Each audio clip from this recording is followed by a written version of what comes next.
ఈ రేకి సంబంధించినటువంటి ఈయన పని ఏమిటంటే ఎప్పుడు అంటే మనం అతి చిన్నగా చెప్పుకోవాలి అంటే ఉప ఎన్నికల్లో తెలంగాణ టీఆర్ఎస్ నెగ్గాల, కాంగ్రెస్ నెగ్గాల, మరొకటి నెగ్గాల, ఈయనే డిసైడ్ చేస్తారు.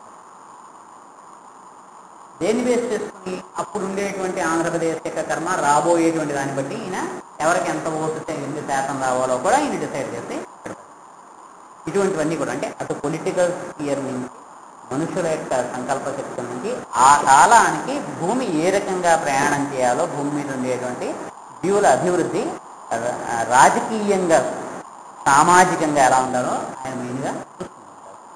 రెండవది ఆయనకి బుద్ధుడు.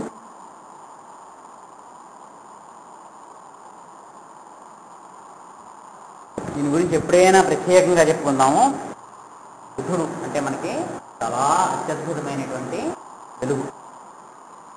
లోకంలో ఉండేటువంటి హయ్యర్ నాలెడ్జ్ అంటే మనం చెప్పుకున్న విజ్ఞానం, ఆధ్యాత్మికమైనటువంటి విజ్ఞానము, దానికి సంబంధించినటువంటి అభివృద్ధి అవి ఎలా ఉండాలి, ఇటువంటివన్నీ కూడా ఈయనే డిసైడ్ చేస్తారు.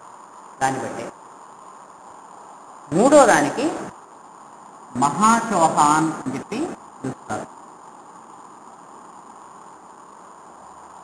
చౌహాన్ అంటే నాయకుడు అని చెప్పన్నట్టుగా అర్థం అనమాట. అంటే నార్త్ ఇండియాలో చౌహాన్ అనేటువంటి చౌహాన్ అని చెప్పి ఉంటుంది. మన క్రికెట్లో చేతన్ చౌహాన్ అని చెప్పి ఒక నేను ఓపెనర్ ఉండేవాడు. అంటే చౌహాన్ అంటే వాళ్ళు లీడర్ అనేటువంటి మహాచౌహాన్ అంటే పెద్ద లీడర్ అని అర్థం. ఆయన దాన్ని చూస్తారు. ఈయన కింద అంటే ఈయన డైరెక్ట్గా ఈయన చేసే పని ఏమిటంటే వీటిని కంట్రోల్ చేయడం. ఇవన్నీ కూడా ఈయన కింద ఉంటాయి. ఎవళ్ళు ఏం చేస్తున్నారు అనేటువంటిది చూస్తారు. దీనికి సెరాఫిస్ అనేటువంటి ఆయన మాస్టర్ సెరాఫిస్ అని చెప్పి అంటాం. సెరాఫిస్ SERAPHIS సెరాఫిస్. ఈయన ఇంతకుముందు గ్రీకు ఈజిప్షియన్ రాజు సెరాఫిస్.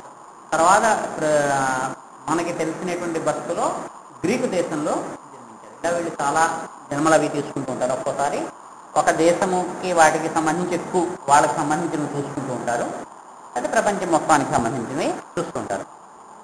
కాంక్రీట్ సైన్స్కి హిలేరియన్, HILARION హిలేరియన్ అనేటువంటి మాస్టర్.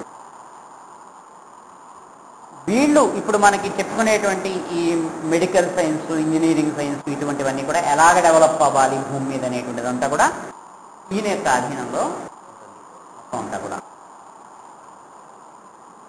ఈ భక్తి అనేటువంటి దానికి ప్రస్తుతం మాస్టరు జీసస్.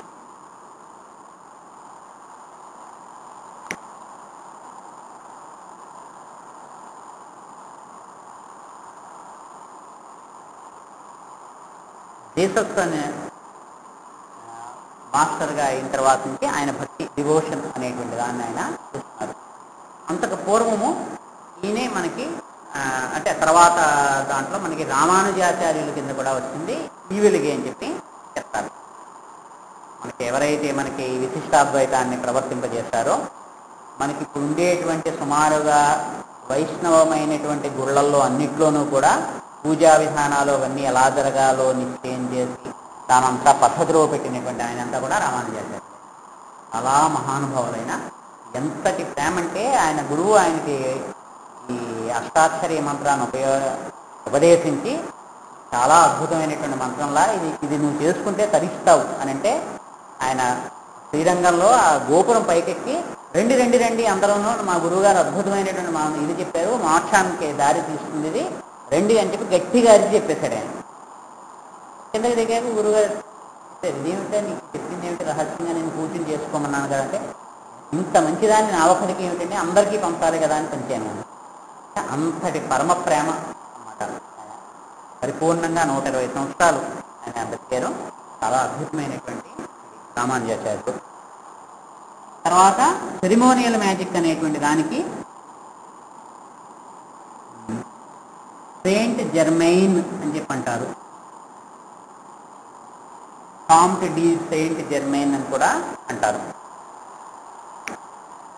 జర్మైన్ జర్మన్ అని కూడా రాస్తారేమో, అయ్యి ఉందో లేదో గుర్తులేదు స్పెల్లింగ్లో. సెయింట్ జర్మైన్ అని చెప్పి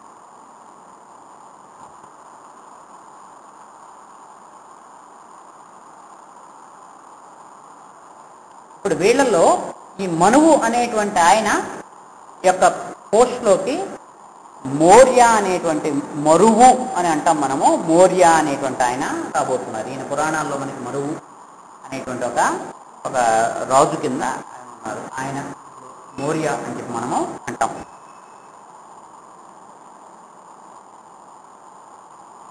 ఈ బుద్ధుడు దాంట్లోకి ఇప్పుడు ప్రస్తుతము మైత్రేయ అనేటువంటి ఆయన ఉన్నారు. దీని తర్వాత కుతుహూమి అనేటువంటి ఆయన రాబోతున్నారు. వీళ్ళకి కూడా చెప్పుకున్నాం కదా ప్రమోషన్స్ ఉంటాయని చెప్పి. బుద్ధుడు కొద్దిగా ప్రమోట్ అయినట్లు లెక్క. ఆయన కింద ఆయన పని అంతా కూడా మైత్రేయులు అనేటువంటి ఆయనకు అప్పగించారు. ఈ మైత్రేయులు అనేటువంటి ఆయన కుతుహూమి అనేటువంటి ఆయన ట్రైనింగ్ ఇస్తున్నారు. ఆయన రాబోతారు. ఇప్పుడు వీళ్ళలో ఈ మౌర్య అనేటువంటి ఆయన మొహమ్మదుతున్నటువంటి ఫోటో ఆ పైన, కుతుహూమి ఆ రెండవ ఫోటో, ఈ మహాచౌహాన్ అనేటువంటి ఆయన ఆ మూడవ ఫోటో. ఈ మహాచౌహాన్ అంటే ఈ పోస్ట్లోకే వెనీషియన్ మాస్టర్, అంటే ఆయన ప్యారిస్లో ఉండేటువంటి మాస్టర్ కాబట్టి వెనీషియన్ మాస్టర్ అని చెప్పి ఆయన ఉంటారు. ప్యారిస్లో ఉంటారు ఆయన ఎక్కువగా.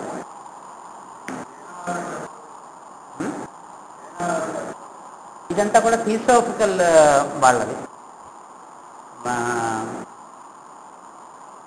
బ్లావత్స్కీ అనేటువంటి ఆవిడకి ఆ విజన్లో థియోసాఫికల్ సొసైటీ వాళ్ళ తాలూకు వాటి యొక్క ఇది. అంటే ఇలాంటి గ్రూప్స్ చాలా ఉన్నాయి భూమి మీద. ఇలాంటిది చేస్తున్నటువంటి ఒక రకమైనటువంటి గ్రూప్ వీళ్ళు.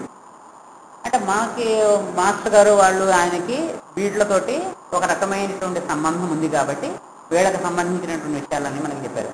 ఇలాంటివి 49 గ్రూప్స్ పనిచేస్తూ ఉంటాయి. అంటే ఈ రేస్ అనేటువంటి పేర్లు మారుతూ ఉండదు, కానీ 7 రకాలైనటువంటి విభాగాలు ఉంటాయి ఎక్కడైనా సరే. ఆ 7కి సంబంధించి వాళ్ళ పద్ధతిలో వాళ్ళు పనిచేస్తూ ఉంటారు. వాటిలో ఒక పద్ధతే మనకి దత్తాత్రేయ సంప్రదాయం. ఈ దత్తాత్రేయుడు, షిరిడీ సాయిబాబా, అక్కలకోట మహారాజు, మాణిక్య ప్రభువు, ఈ శ్రీపాద శ్రీవల్లభుడు, నృసింహ సరస్వతి, ఇలాగా ఈ దత్త సంప్రదాయము అది వేరు. వాళ్ళు చేసేటువంటి పనులు వాళ్ళు చేస్తుంటారు. వాళ్ళకి వీళ్ళకి చిన్న ఇది ఉంటాయి. ఒక్కోసారి వాళ్ళ పనులు వీళ్ళు, వీళ్ళ పనులు వాళ్ళు చేస్తుంటారు. ఇలాగా 49 రకాలైనటువంటి సంప్రదాయాలు భూమి మీద ఉంటూ ఉంటాయి మనకి ఎప్పుడైనా సరే. మనం వాటిలో ఏదో ఒక దానికి చెందిన వాళ్ళమా ఉంటూ ఉంటాం స్వాభావికంగా. మాస్టర్ గారు దాంట్లో వచ్చిన వాళ్ళు ఎక్కువగా దీనికి వైబ్రేట్ అవుతూ ఉంటారు. అంటే ఆ రకమైనటువంటి దానికి వస్తూ ఉంటారు. అవసరం బట్టి మిగతా సంప్రదాయాలు కూడా, అంటే దీంట్లో ఉన్నాం కాబట్టి మిగతావి లేవు అని కాదు. హయ్యర్ దాంట్లోకి వెళ్తే చాలా విచిత్రంగా ఎలా ఉంటుందంటే, అత్యవసరం అయితే వాళ్ళు ఏం చేస్తారంటే, ఇప్పుడు మనం చూడండి, ఎప్పుడైనా మనకి ఏదైనా పని ఉంది, మనం అటెండ్ అవ్వలేకపోతున్నాం, మన ఫ్రెండ్కి ఎవరికో నువ్వు కొంచెం చూసి పెట్టరా ఈ పని అని చెప్తాం. అలాగే మనం కనుక కృష్ణుడికి మనం ప్రేయర్ చేస్తుంటే ఒక్కోసారి సాయిబాబా మనకు వచ్చి దర్శనం ఇవ్వచ్చు. నేను ఎప్పుడు సాయిబాబా గుడికి వెళ్ళానండి, అసలు సాయిబాబా అంటే పెద్ద నాకు ఇది లేదండి, ఆయన ఎందుకు ఈ మధ్య ఆయన కల్లోకి వచ్చారండి, లేదా వాళ్ళు ఎవరో పట్టుకొచ్చి అది ఇచ్చారండి, సాయిబాబా వస్తుంది చదువుకోమన్నారు.